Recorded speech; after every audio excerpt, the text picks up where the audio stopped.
Halo pemirsa, kita berjumpa di segmen Sindo News 5, ruang bincang yang bukan sekedar menyampaikan berita, tapi juga mengajak kita semua berpikir lebih dalam tentang apa yang terjadi di negeri ini.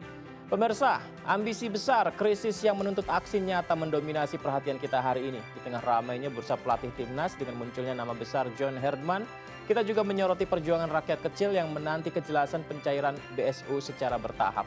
Belum lagi penderitaan korban bencana di Mandailing Natal yang kini harus mengantri BBM hingga pingsan, serta sorotan tajam terhadap transparansi jasa presiden dan penangkapan dalang narkoba 2 ton. Kami hadirkan rangkuman isu-isu krusial ini dalam Sindo News 5 bersama saya Yudi Handoyo.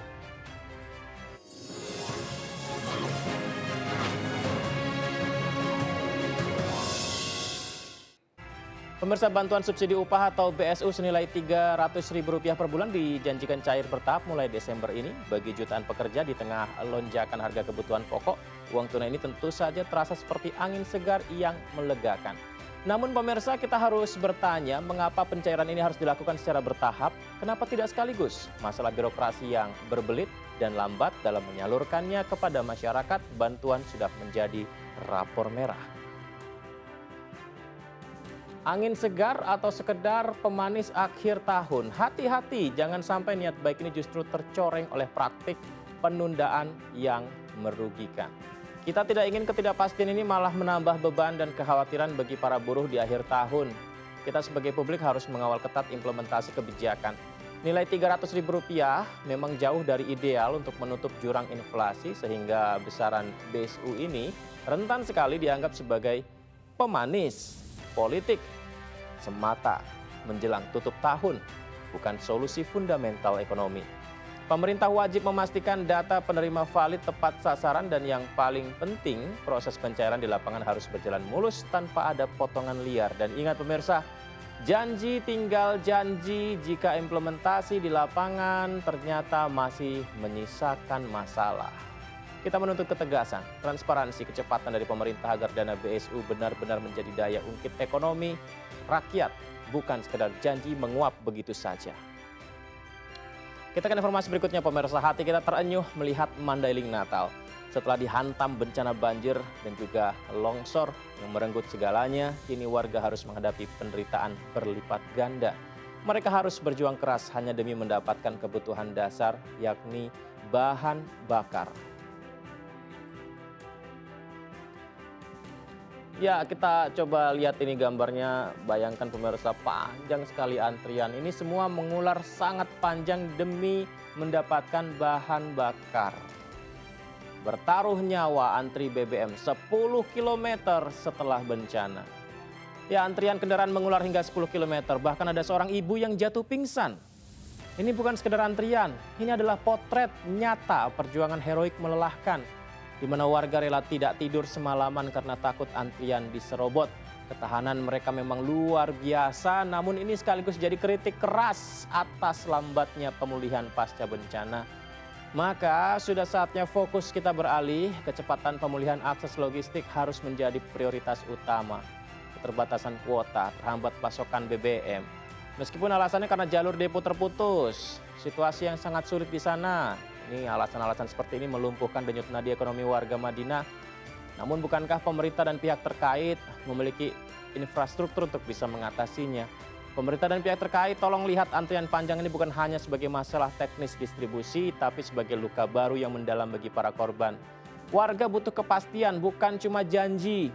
Kita wajib memastikan perjuangan warga tidak sia-sia dan pasokan BBM segera normal, agar energi mereka bisa sepenuhnya difokuskan untuk membangun kembali kehidupan, bukan habis terkuras di tengah antrian panjang di atas puing-puing bencana.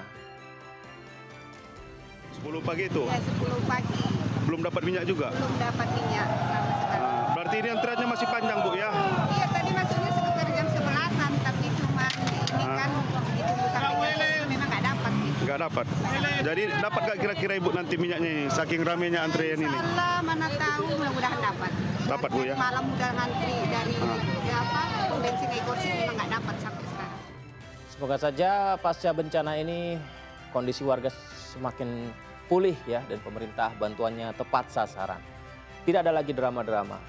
Apalagi seperti informasi berikutnya nih soal drama sengketa informasi ijazah masih soal ijazah masih berlanjut. Drama sengketa informasi ijazah Presiden ke-7 RI Joko Widodo di Komisi Informasi Publik atau KIP memanas lagi pemirsa. Di tengah putusan sela, ini juga memanas KIP cecar UGM mengapa tertutup. KIP berhadapan dengan UGM dan tensinya jauh lebih tinggi. Puncak ketegangan terjadi saat majelis KIP mempertanyakan sikap UGM yang terkesan tertutup. UGM bersikeras menjaga kerahasiaan dokumen dengan dalih ini pribadi. Padahal KIP meminta dilibatkan banyak pihak eksternal dan independen, sikap UGM tentu disayangkan. Ya, di mata publik keengganan melibatkan pihak luar justru memunculkan spekulasi, pertanyaan, apakah ada sesuatu yang ingin ditutupi di balik dokumen akademik seorang presiden? Polemik ijazah ini terlalu lama jadi bola liar, mengganggu iklim politik kita. Tentu saja kita seharusnya bisa menjalankan kebijakan yang lebih efektif, yang lebih jelas. Tapi kalau hanya soal ijazah entah sampai kapan selesainya. Seharusnya jika ijazah itu benar dan valid, UGM tidak perlu ragu untuk bersikap terbuka dan menempuh proses uji konsekuensi transparan, bahkan menggandeng pihak eksternal. Transparansi pemirsa adalah satu-satunya kunci membungkam semua tuduhan spekulasi liar yang terus bergulir. KIP tegas, harus tegas mendesak UGM agar segera membuka ruang audit yang jujur. Hanya dengan kejujuran, keterbukaan penuh, polemik bisa diakhiri dan terpenting, kepercayaan kita semua terhadap integritas pemimpin negara dan lembaga pendidikan dapat dipulihkan. Uji konsekuensi, ini misalnya saya ambil contoh nih KHS, ini hanya terkait KHS-nya Pak Jokowi atau KHS secara keseluruhan yang Bapak uji? Oke, sesuai dengan apa di SK tersebut itu khusus KHS-nya Pak Jokowi. Nah, kalau KHS pada umumnya diminta oleh publik terbuka atau tidak, Pak? Kalau misalnya nih publik meminta KHS atau yang lainnya di luar itu, ini terbuka atau enggak? Iya, saya kira kalau konteksnya ada tadi uji konsekuensi Ibu, kalau ya, konteksnya dia melibatkan masyarakat, sekali lagi kami berpikir bahwasannya KHS itu data pribadi. Jadi kami tidak melibatkan masyarakat dulu dalam konteks ujian konsekuensi. Kecuali dasarnya ada persetujuan dari si pemilik data ataupun nanti ya tadi perintah dari KIP. Pemahamannya itu Pak, pemahamannya Bapak melakukan uji konsekuensi bukan hanya terhadap KHS-nya Pak Jokowi. Karena kalau Bapak mengatakan KHS untuk Pak Jokowi dikecualikan, maka secara global untuk siapapun itu menjadi informasi yang dikecualikan. Ya kan? Uji konsekuensi yang Bapak lakukan, kenapa kemudian harus melibatkan masyarakat? Masyarakat Bapak harus kasih dasar-dasarnya apa yang menjadi pertimbangan. KHS ini harus dikecualikan. Ada informasi pribadi. Informasi pribadi apa sih yang terkandung di dalamnya?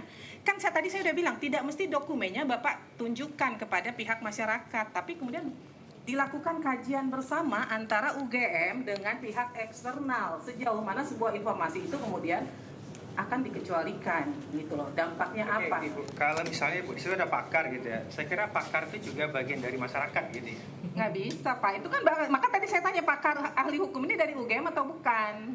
Iya betul. Dari UGM kan? Ya, jadi kan perintah majelis melibatkan, Pak ini perintah majelis loh, kami memerintahkan harusnya melibatkan pihak luar.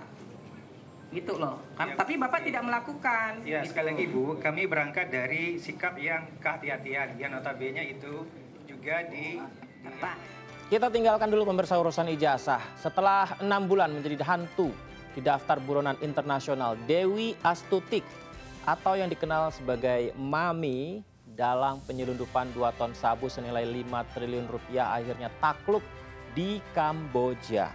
Penangkapan yang langsung dipimpin Kepala BNN ini mengirimkan pesan sangat tegas, sekat-sekat negara tidak bisa lagi melindungi para penjahat narkoba transnasional.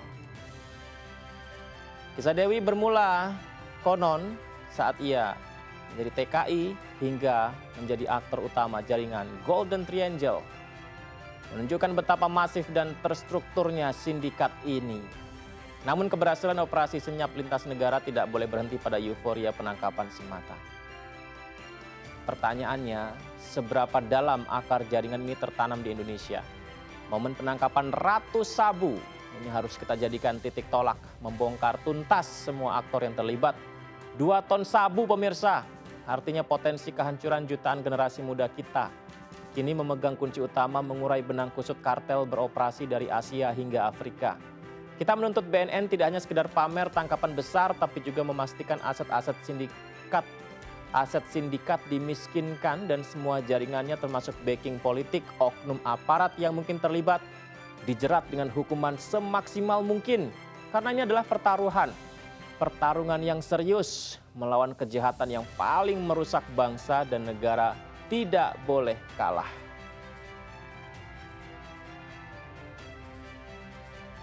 Ya, sindikat narkoba dicari-cari kemudian ditangkap di Kamboja.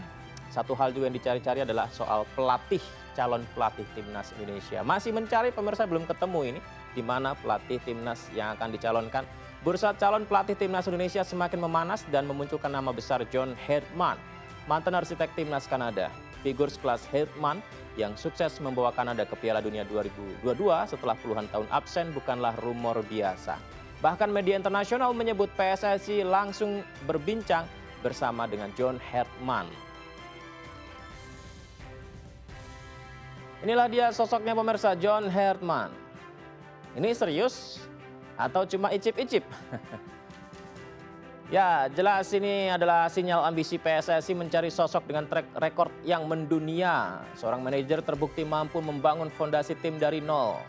Tapi kita memang bertanya, harus jujur ya, apakah Herdman ini akan benar-benar cocok menjadi sosok yang dibutuhkan? Atau hanya upaya cuci mata PSSI saja setelah nama-nama lain sulit didapatkan? Tapi lumayan mahal juga sih John Herdman ini. Herdman yang sudah menyatakan siap kembali ke level internasional, ini juga menumbuhkan potensi benarkah dia akan menjadi pelatih timnas Indonesia. Tentu ini menjadi momentum serius. PSSI tidak boleh lagi main-main dalam proses rekrutmen ini. Indonesia butuh pelatih dengan visi jangka panjang, berani transformasi tim secara total seperti yang dilakukan di Kanada. Herdman memang punya kapasitas besar, tapi kita tahu dia datang dengan gaji yang tuntutan juga yang sangat-sangat tinggi.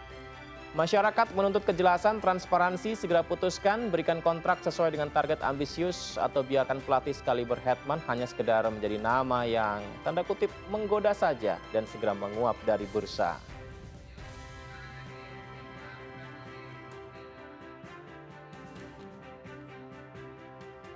Ya, 5 isu besar yang kita bahas hari ini mengerucut pada satu tuntutan publik: kecepatan, ketegasan, transparansi, kejelasan PSSI memilih nahkoda baru, kelancaran penyaluran BSU, pasokan BBM di Madinah, hingga kejujuran UGM dan keseriusan BNN memiskinkan bandar narkoba. Negara tidak boleh kalah, negara tidak boleh alpa, karena rakyat menanti aksi nyata. Sekedar janji yang menguap di penghujung tahun tentu saja mengecewakan kita semua dan negara tidak akan melangkah. Perlu aksi nyata, kepedulian, empati, dan juga rasa khawatir yang bersama masyarakat untuk bisa membangun negeri. Yudi Handai pamit, terima kasih, sampai jumpa.